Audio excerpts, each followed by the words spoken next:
हमारे व्यस्त जीवन में ईश्वर की आवाज़। हम अपने जीवन में कई बार भीड़ में रहते हैं और भीड़ के पीछे पीछे चलते हैं, और कई बार परिस्थितियां हमें अकेले कर देती हैं। हम अकेले रहना शुरू करते हैं। आज आप इस बात पर चिंतन करें कि अकेले का क्या प्रयोजन है, अकेले होने का क्या उद्देश्य है। जिंदगी में कभी ना कभी ऐसा वक्त आता है जब सब चीज़ होते हुए भी हम अकेलेपन का अनुभव करते हैं। आप इस पर चिंतन करें कि क्या अकेलापन वरदान है या अभिशाप है। ईश्वर हमें अकेले में ही बात करते हैं, और जो जिसके साथ रहता है धीरे धीरे वैसा ही हो जाता है। जो हंसमुख व्यक्ति के साथ रहता है वह हंसमुख रहने लगता है। कई बार अमीर व्यक्ति के साथ रहने वाला अमीर होने लगता है। उदास व्यक्ति के साथ रहने वाला उदास हो जाता है। हम वास्तव में ऊर्जा और तरंगे छोड़ते हैं। जो हमारे पास है वही हम देते हैं। जो हमारे पास है वही हमसे विसर्जित होती है। यदि हम पवित्र आत्मा से भरे हैं तो हम ऊर्जा से भरे होंगे। इसलिए आज आप इस बात पर विशेष चिंतन करें कि क्या आपको कभी अकेलेपन का अनुभव हुआ है। परिवार है, घर में लोग हैं, रिश्तेदार हैं, फिर भी अकेलापन है। घर है, मकान है, दुकान है, नौकरी है, काम है, फिर भी जीवन असंतुष्ट और व्यर्थ मालूम पड़ता है। इसका क्या कारण और प्रयोजन है। जीवन में तृप्ति क्यों नहीं है। आज आप इस अकेलेपन के मूल विषय को ढूंढ निकालें।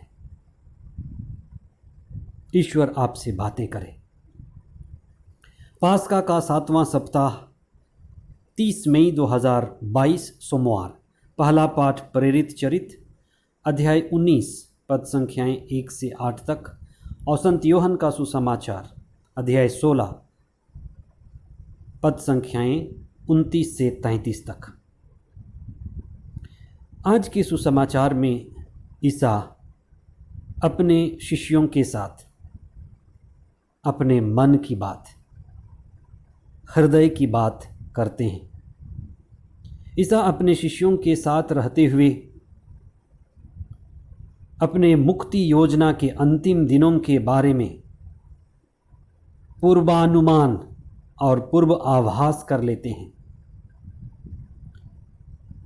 कि वो दिन आने वाला है जब ईसा बिल्कुल अकेले पड़ जाएंगे। उसका आभास उनको होने लगा कि संसार में मेरा अब कोई नहीं है। सभी शिष्य जो उनके चारों ओर थे, 3 साल तक उनके पीछे चले, उनको घेरे हुए रहते थे। भीड़ जो उनकी चिन्ह और चमत्कार देखती थी, उनके हाथों से तोड़ी हुई रोटियां खाती थी। लोग उनके कपड़े छू कर के चंगे होते थे। बार बार चंगाई और चमत्कार के लिए आग्रह करते थे। लेकिन अंतिम दिनों में, अंतिम समय में सब उन्हें छोड़कर भाग जाएंगे। विशेष करके उनके शिष्य सब अपनी अपनी दिशा में ईसा को छोड़ करके भाग जाएंगे। ईसा के लिए यह परीक्षा का समय था। इस समय को बोलते हैं अंधेरे का समय। अकेलेपन का अनुभव करने का समय था। हर व्यक्ति अपनी ज़िंदगी में इन परिस्थितियों से गुज़रता है। अकेलापन, सूनापन, अंधेरेपन, व्यर्थता का जीवन, ये हमारे जीवन में खाने पीने, सोने उठने जैसे आते रहते हैं। हम इनको वरदान मानते हैं या अभिशाप मानते हैं। वास्तव में ये हमारे लिए वरदान है। ऐसी स्थिति से गुजरते हुए ईसा कहते हैं, मैं अकेला नहीं हूँ। मैं अकेला दिखता हूँ पर मैं अकेला नहीं हूँ।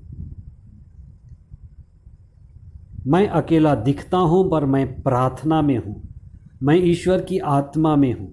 मैं पिता की आत्मा द्वारा संचालित हूँ। पिता ईश्वर की संगति में हूँ। यही सबसे बड़ी बात है। मैं स्रोत से जुड़ा हुआ हूँ। मैं अपने पिता से संयुक्त हूँ। इस संसार में जिनको हम अपना कहते हैं वे अपने नहीं हैं। माता पिता कई बार हम उनके लिए बोझ बन जाते हैं। वे हमारे लिए बोझ बन जाते हैं। कितने ही रिश्तेदार, भाई बहनें, पैसे, लेन देन को लेकर के मनमुटाव रखते हैं, लड़ाई झगड़े होते हैं। क्या हम उनको अपने कह सकते हैं? बंधु मित्र जिनसे हम कभी बहुत नज़दीक थे, बहुधा ये ही जिन्हें हम अपना कहते हैं हमारे दुख के कारण बन जाते हैं, हमारे गले की हड्डियां बन जाते हैं। घर परिवार, शादी ब्याह, बच्चे, ये सब होने के बाद भी अकेलापन हमें खाता है। बहुत सारे लोग इसीलिए नशा करते हैं और ना जाने क्या क्या चीज़ करते हैं। आज आप इस पर चिंतन करें कि मेरी ज़िंदगी में मेरी बेचैनी का क्या कारण है, मेरी ज़िंदगी में मेरे अकेलेपन और निराशा का क्या कारण है, और क्या करूं कि ये समय जब मैं अकेलेपन और निराशा से होकर गुजारता हूं वरदान बने। हमें मालूम होना चाहिए कि हम ईश्वर की संतान हैं, ईश्वर के पास से आए हैं, वही हमारा स्रोत है और हम उन्हीं के पास जा रहे हैं, उन्हीं के पास हमें जाना है। इसलिए हर एक अकेलापन, हर एक बेचैनी, हर एक निराशा हमारे लिए कॉलिंग बेल है। ईश्वर की ओर मुड़ने का समय है। ईश्वर की पुकार है कि मेरा बेटा तुम कहाँ हो, मेरी बेटी तुम कहाँ हो। इसलिए हम इस दुनिया में आए हैं ईश्वर के साथ रहने के लिए, ईश्वर की मर्ज़ी पूरी करने के लिए और ईश्वर के साथ जीने के लिए। प्रभु ईसा ने यही अनुभव किया कि जब मैं अकेला हूँ उसी समय पिता से संयुक्त हूँ, और जब मैं अकेला हूँ उस महान कार्य को कर रहा हूँ जिसको पूरा करने के लिए आया हूँ। मुझे अकेले में क्रूस उठाना है, मुझे अकेले में ही सारे मानव जाति के दुख को झेलना है, और मुझे अकेले में ही यही प्रमाणित करना है कि ईश्वर जिसने मुझे भेजा है मेरे द्वारा, मेरे दुख के द्वारा, मेरे क्रूस के द्वारा संसार को मुक्ति प्रदान करता है। इसलिए हमारे अकेले होने में ही ईश्वर की मर्जी, ईश्वर की खोज और ईश्वर को पाने का और अपने जीवन में मुक्ति को अनुभव करने का हमारे लिए समय होता है। इसलिए अकेलापन अभिशाप नहीं, वरदान है, आशीष का समय बन सकता है। जब आप इस वाक्य को पढ़ते हैं कि ईश्वर ने संसार को इतना प्यार किया कि उसने उसके लिए अपने एकलौते पुत्र को दिया। मैंने कई बार पढ़ा और मुझे ईश्वर ने कहा कि इसका वास्तविक अर्थ है संसार अंधकार में है, संसार बुराई और पाप के अधीन है, फिर भी ईश्वर उसको बचाने के लिए उत्सुक है और समर्पित है। इसलिए अपने पुत्र को इस दुनिया में भेजा कि उस अंधकारमय संसार में, उस बुराई भरे संसार में ईश्वर के राज्य को लाना है, प्रकाश को फैलाना है, आनंद और शांति को लाना है। अंधकार को फैलाती है, पाप से पाप का विस्तार होता है, शैतान से इनका विस्तार होता है। ईसा इस संसार में इसलिए आए कि वे सत्य का विस्तार करें, सत्य का प्रकाश फैलाएं, सत्य की ज्योति बने, इस संसार में लोग उनका अनुसरण करें। इसीलिए प्रभु यीशु ने कहा कि मैंने 3 साल तक जो जीवन जिया उसके द्वारा इस संसार में ज्योति आई है, मुक्ति आई है और विजयी अभियान की शुरुआत हुई है, ब्लूप्रिंट शुरू हुआ है। अब आगे ये काम जारी रहेगा, पवित्र आत्मा इसी विजयी को आगे बढ़ाएगा। प्रभु यीशु के शिष्य पवित्र आत्मा के द्वारा इसी कार्य को आगे बढ़ाएंगे। और ईसा ने जो ये घोषणा की है और घोषणा की थी कि मैंने संसार पर विजयी पाई है, ये विजय अभियान बार बार गूंजेगा। अच्छे लोग आएंगे, अच्छे कार्य करने वाले लोग आएंगे, अच्छी व्यवस्था करने वाले लोग आएंगे और सच्चाई और अच्छाई बढ़ेगी। आपके द्वारा, मेरे द्वारा, संस्थाओं के द्वारा कई लोग आएंगे। ईश्वर अपना कार्य करता ही जाएगा। इसलिए आइए हम प्रार्थना करें।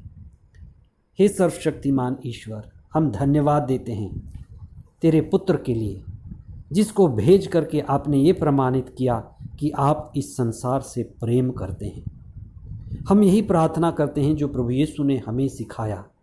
हे पिता, इस धरती पर तेरा राज्य आवे, यहाँ जहाँ हम अंधेरे का अनुभव करते हैं प्रकाश आए, हमारे द्वारा हमारे हृदय में प्रकाश आए और इसी प्रकाश को हम सभी ओर फैला सकें। प्रार्थना घरों में, प्रार्थनालयों में, मंदिरों में, मस्जिदों में, सब जगह हम जाकर के प्रार्थना करें, प्रभु को पाएं और हम दूसरों को प्रकाश फैलाएं, दूसरों के लिए प्रकाश बने। हम अकेले में, बाज़ार में, जहाँ भी जाएं, प्रकाश लेकर के जाएं। इसलिए आपने जो ये प्रार्थना हमें सिखाई, हे पिता तेरा राज्य आवे अभी और अनंत काल तक, ये प्रार्थना हम करते हैं हमारे प्रभु ख्रिस्त के द्वारा। आमीन।